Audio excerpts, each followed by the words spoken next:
In this video, we are going to cover a detailed summary of John Webster's tragic play, The Duchess of Malfi, revealing love, power, cruelty, madness, and revenge through a dark narrative. So let's start. The Duchess of Malfi is a powerful revenge tragedy by John Webster that exposes the moral corruption, cruelty, and hypocrisy of aristocratic society. Set in Italy, the play presents a grim world ruled by pride, obsession with honor, and ruthless abuse of power. At the center of the story stands the Duchess, a rare figure of dignity and moral courage who dares to live according to her own will.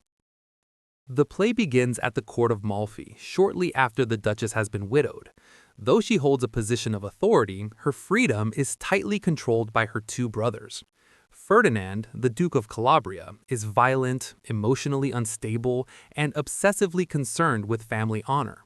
The Cardinal, her other brother, is calm, manipulative, and coldly corrupt, hiding his cruelty behind religious authority. Both brothers warn the Duchess never to remarry, fearing loss of control over her wealth and lineage. Although the Duchess listens respectfully, she secretly rejects their command. She believes that widowhood should not mean lifelong loneliness or submission. Her quiet rebellion takes form when she falls in love with Antonio Bologna, her steward. Antonio is socially inferior to the corrupt nobles around him. He is honest, loyal, and capable, making him a stark contrast to the Duchess's brothers. In a bold and unconventional act, the Duchess secretly proposes marriage to Antonio. The proposal reverses traditional gender rules and demonstrates her independence.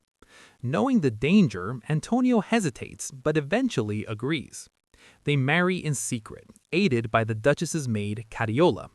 From this moment, secrecy becomes a constant necessity for survival.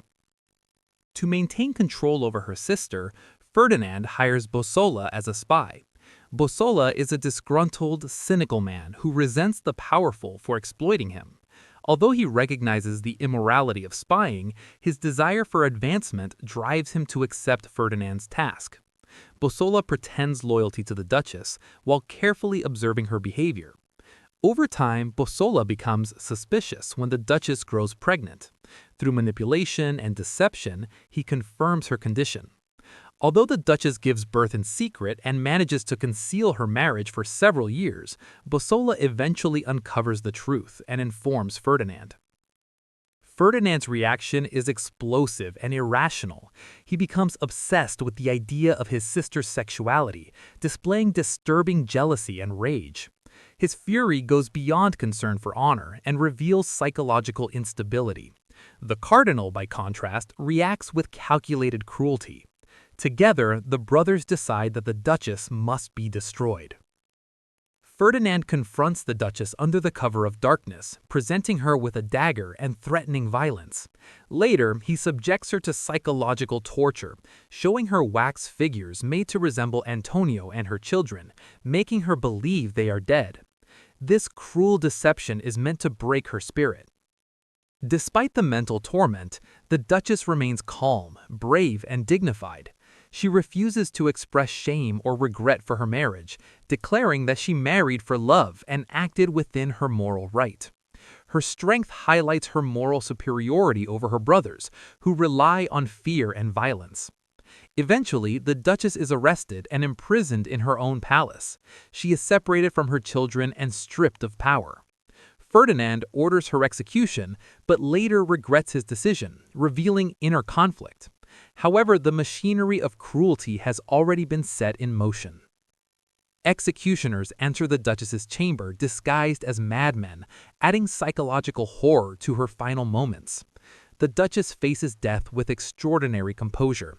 She asserts her identity and dignity, declaring that she is still the Duchess of Malfi. She is strangled, along with her loyal servant Cariola, who struggles violently before dying. After the Duchess's death, Ferdinand is consumed with guilt and madness. He develops lycanthropy, believing himself to be a wolf. His descent into insanity reflects the destructive consequences of his cruelty and obsession. The Cardinal, however, remains cold and self-serving, concerned only with preserving his power. Bosola, deeply shaken by the Duchess's courage and innocence, begins to regret his actions. Realizing he has served evil, he seeks redemption by opposing the brothers. Meanwhile, Antonio, unaware of his wife's death, lives in exile, still hoping for reconciliation.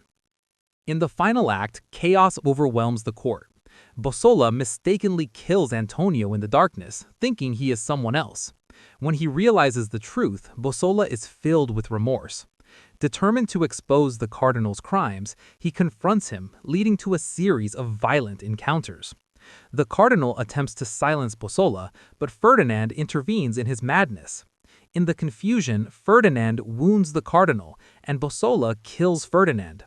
Mortally wounded himself, Bosola kills the cardinal before dying. The stage is left covered in bodies, symbolizing the total collapse of moral and political order. Only the Duchess's young son survives. He represents a faint possibility of renewal, though the destruction caused by tyranny and corruption cannot be undone. The play ends with the recognition that innocence and virtue have been destroyed by unchecked power. Throughout The Duchess of Malfi, Webster presents a bleak vision of society where authority is corrupt and justice is absent. The Duchess stands as a tragic heroine who chooses love, dignity, and freedom despite knowing the risks. Her death exposes the cruelty of patriarchal control and the violence that sustains political power. The play remains deeply disturbing and powerful because it reveals how personal freedom becomes dangerous in a world ruled by fear and obsession. Through intense psychological drama and relentless violence, The Duchess of Malfi portrays a society where goodness survives only briefly before being crushed by corruption.